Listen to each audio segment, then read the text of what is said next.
Bonjour, bonjour chers étudiants. Alors nous voilà encore une fois aujourd'hui en forme. On va étudier la suite du consommateur et de son comportement individuel dans la matière microéconomie. Aujourd'hui on va traiter donc la partie de l'utilité marginale, on va la définir, on va présenter sa formule et surtout on va présenter des exemples pour mieux comprendre et faire des exercices. D'accord? Allez, on va suivre étape par étape et je rappelle ici la définition de l'utilité marginale. Alors, l'utilité marginale, c'est quoi?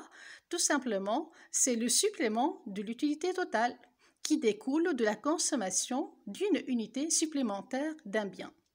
Autrement dit, au fur et à mesure que le consommateur augmente sa consommation d'un bien, normalement, son niveau de satisfaction augmente.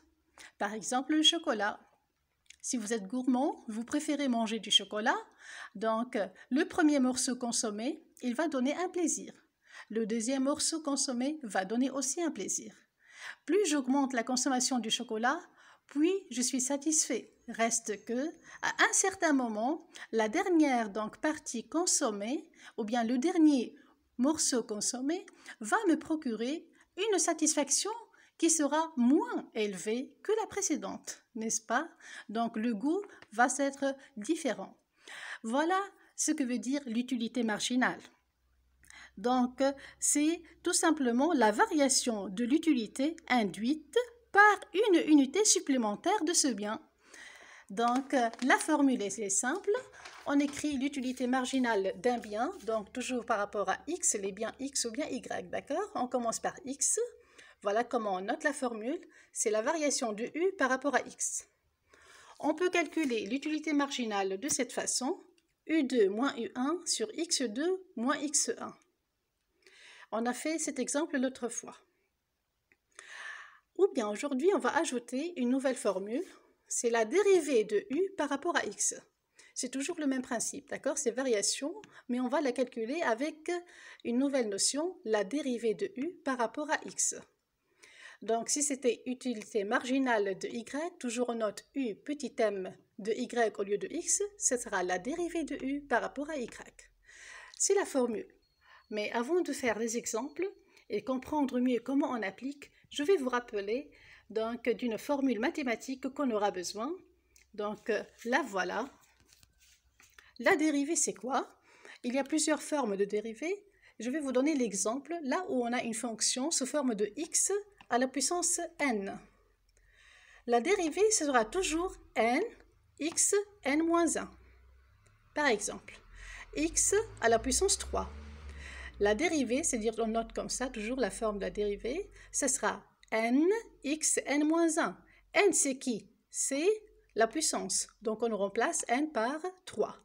Fois x à la puissance n-1 sera 3-1. D'accord? Donc, je suis en train de faire pas à pas pour vous montrer, voilà, je n'ai qu'à calculer 3 fois x à la puissance 2. 3 moins 1 donne 2. Bref, la dérivée de x à la puissance 3, c'est 3x au carré. Un autre exemple, allez, ensemble, on va faire ça. X à la puissance 4, sa dérivée sera toujours n, x, n moins 1.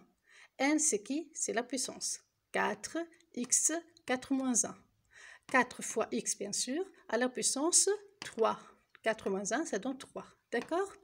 C'est un rappel d'une formule qu'on aura besoin pour traiter les exemples de l'utilité marginale.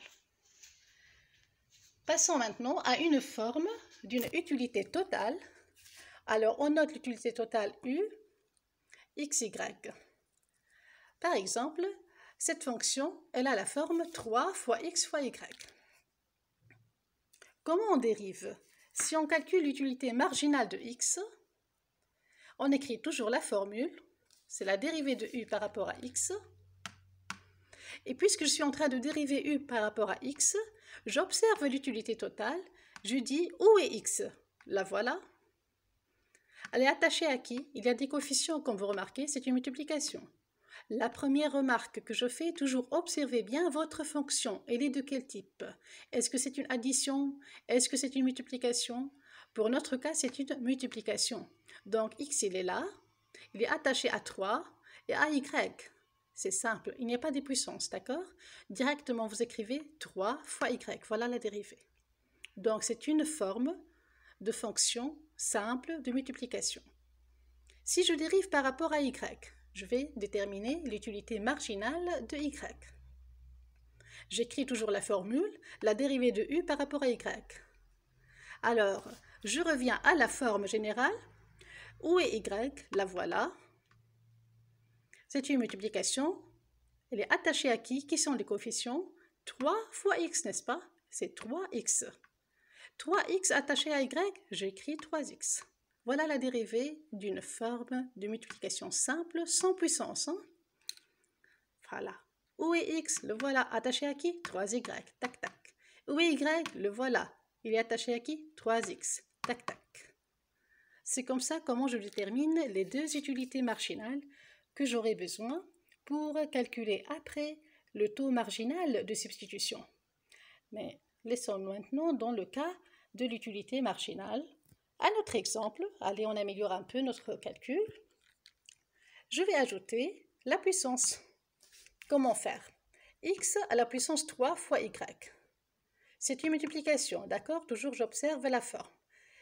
Je vais dériver par rapport à x, d'accord. Qu'est-ce que je fais tout d'abord? Je dis où est x? Il est là, il est attaché à qui? À y. Comme si y c'est une variable, d'accord? Je n'oublie pas de l'écrire.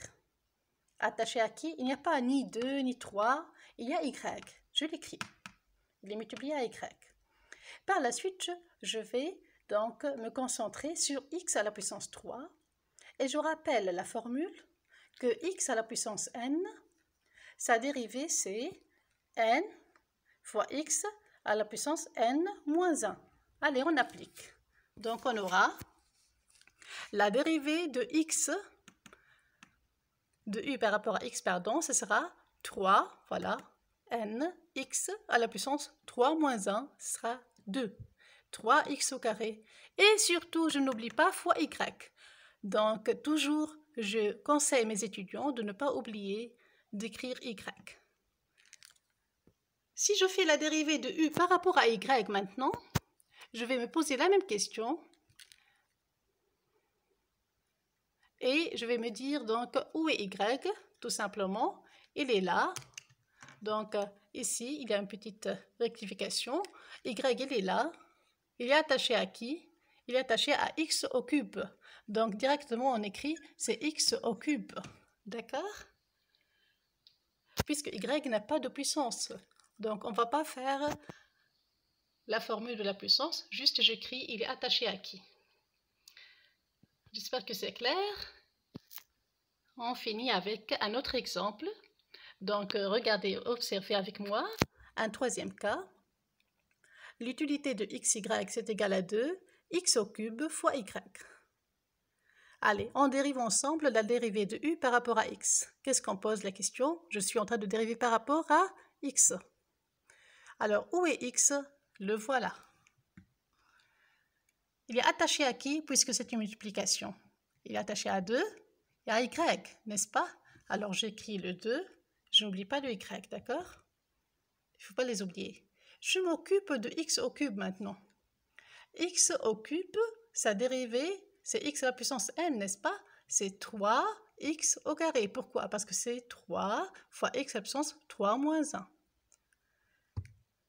Et c'est fini. Donc, lorsque c'est une multiplication, je dis je dérive par rapport à qui? J'écris les coefficients qui sont attachés, qui est 2 et y, et j'applique la formule de x à la puissance n, sa dérivée c'est n, x à la puissance n moins 1. Et toujours c'est une multiplication. Alors 2 fois 3 ça donne 6, x au carré y.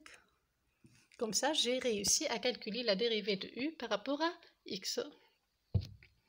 Si je fais maintenant le calcul de la dérivée de u par rapport à y, je remarque que y n'a pas de puissance. Et c'est une multiplication. Quels sont les coefficients attachés à y? Il y a 2, mais il y a aussi x, d'accord? X au cube. Alors j'écris c'est 2x au cube. Et stop. Donc je dérive par rapport à qui? Par rapport à y. 2x au cube et stop. Pourquoi? Parce qu'il n'y a pas puissance 2 ou bien puissance 3, d'accord? Donc je laisse rien. C'est puissance quoi? Puissance 1. Si j'applique, ce sera quoi? 1 fois y à la puissance 1 moins 1. Ça donne quoi? Ça donne 1. Parce que y à la puissance 1 moins 1, c'est y à la puissance 0. Et y à la puissance 0, c'est-à-dire c'est égal à 1. Pour cette raison, je n'écris rien. D'accord?